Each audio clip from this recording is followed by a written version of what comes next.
The Cashless Society is now approaching.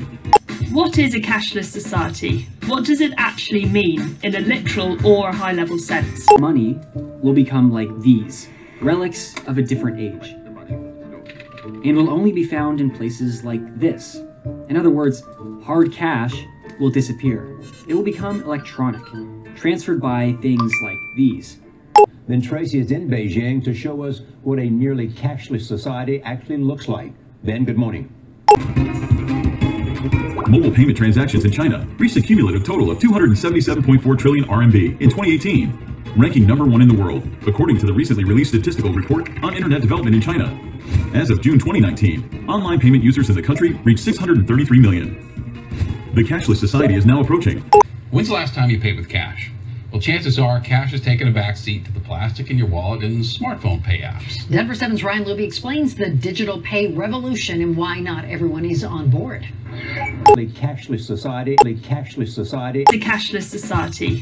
The Cashless Society is now approaching. The cashless society. Alright everybody, Cashless Society here again today with another video on the inevitable world of digital assets. And taking a look at this Chainlink chart here. Had a quick pullback, finding support on the moving averages here on the 4-hour. I think it's going to keep running. Personally, like I said, this, people are calling top and they're saying short. I don't think so. I think it's got a lot of room to go over the next few months. So I'm holding tight. I'll let you know if I ever decide to decrease my position at all. But right now I'd say Chainlink's one of the ones to be holding, at least short term and long term.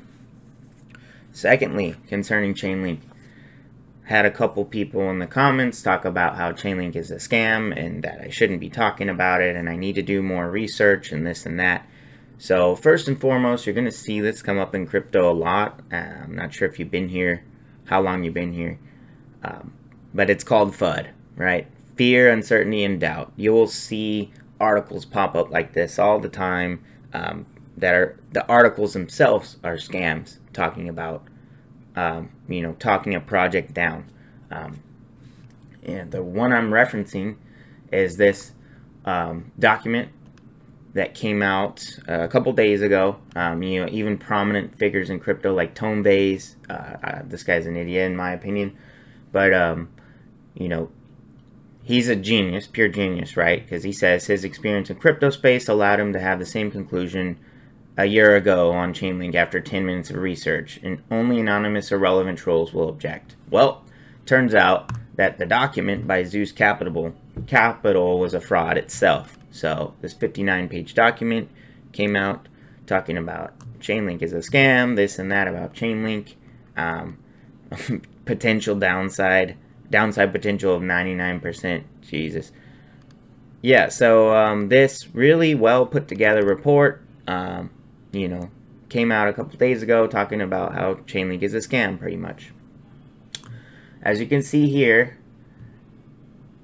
their website is Zeus-capital.com, which is not the actual firm's address, Zeus Capital. This is a scam firm creating a scam document to try and, put bad information out on Chainlink. And there's incentive here. It was probably, who knows, maybe, I don't want to say any other, decentralized Oracle projects did it, but, somebody with incentive put this article out. But anyway, you can even see, too, the tweet that was put out on Twitter was promoted for this document. So they're paying to spread this around, this misinformation. But as you can see here, the firm itself came out to say Zeus Capital Limited has no relationship or affiliation with Zeus Capital LLP. This is not an actual registered asset management firm. When it comes to finance and asset management, stuff like that, you got to have all the proper legal stuff put together, and this firm doesn't. So it is indeed a scam. But anyway, so before you just assume that something is right away, whether it be positive or negative for a project, make sure to take some time. Don't overreact emotionally and just say, oh, I'm out. Or, oh, that's got to be accurate. you know, give it some time to settle. Just because Tonebase says it is, doesn't mean it's true. Okay, so I just wanted to quickly address that Chainlink FUD. Chainlink is good to go in my book, and I honestly think if you just take a step back and don't look at any of that BS, and just look at what's actually happening, like I showed you, a couple videos back about Tezos becoming the next blockchain to integrate with the Chainlink oracles. This came out in April, so I mean, they're working with everybody. You know, they're working with Google. They are working with Swift. They are working with Oracle.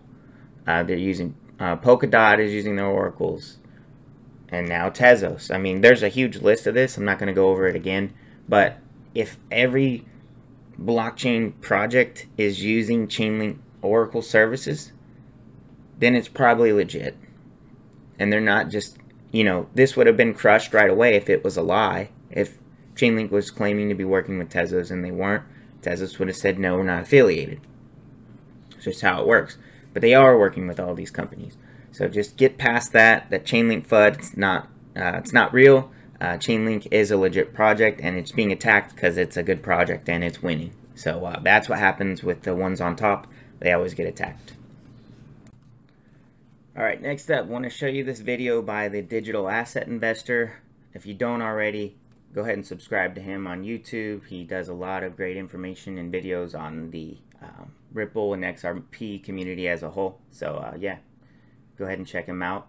But basically this video is talking about how Brad Garlinghouse has before indicated that they're trying to build out the infrastructure of XRP and they're testing it before they fully launch it, basically. And I totally agree. I think that's exactly what's happening. But let's look at what he had to say as well. So yes, I thought this was a pretty good line for, I don't know where Brad Garlinghouse said this. It seems like I heard it, but I just don't remember where it was. But this is from Anders Lundberg. In a way, we're plumbers. Brad Garlinghouse, a quote from Brad Garlinghouse, and he expounds on this. You don't turn on water until all the pipes are connected beneath the ground. You turn on the liquidity when the job is finished. The remittance is just turning on water in the sink for a couple of seconds as a test. Folks, I believe this for a long time. I believe we've been watching testing since 2012 when Ripple was conceived. I believe that we have been part of the test. I believe. Alright, so we're part of the test. I totally agree with him. And when you come over here and you look at the chart, I think it's all in the chart as well. I mean, look, it's just was steady, flat for a while. Obviously, it had this little run up. But it's traded in a tight range since existence. I mean, straight line right here, as you've heard me talk about this before, and then it stays flat. I mean, we're right here, right along where it was, all the way back to 2017. Minus this quick pump that took, 10 months to crash back down to where it was? Not even. 9 months to crash. So, but yeah, personal opinion, it's just been tested a few times. They've pumped the price to see, okay, we can move the price, but also we can keep it steady. And, I think we're getting really close to the end of the testing, and now we're going to move into real-world use cases. But yeah, basically when you're changing finance on this large of a scale, there's going to have to be some history. There's going to have to be some testing, and I think it has been going on since about 2012, 2013 timeframe. So, yeah, there you have it. That's pretty much all I have for you today. One thing to note, though, I wanted to tell you guys, I keep forgetting, is, if you're new to YouTube and watching YouTube, everything like that, if you're listening to somebody who kind of runs through his information fairly slow, like digital asset investor, no offense there, but change this play speed to, 1.5, 1.75, even 2, if you can understand it. That will kind of like completely change your life. You'll be able to basically, retain double the information for the day than you would have if you didn't speed it up. So, just a life hack there, in my opinion. But as always, thanks for watching. Share with your friends and family. Like and subscribe. And, of course, stay tuned for the next one.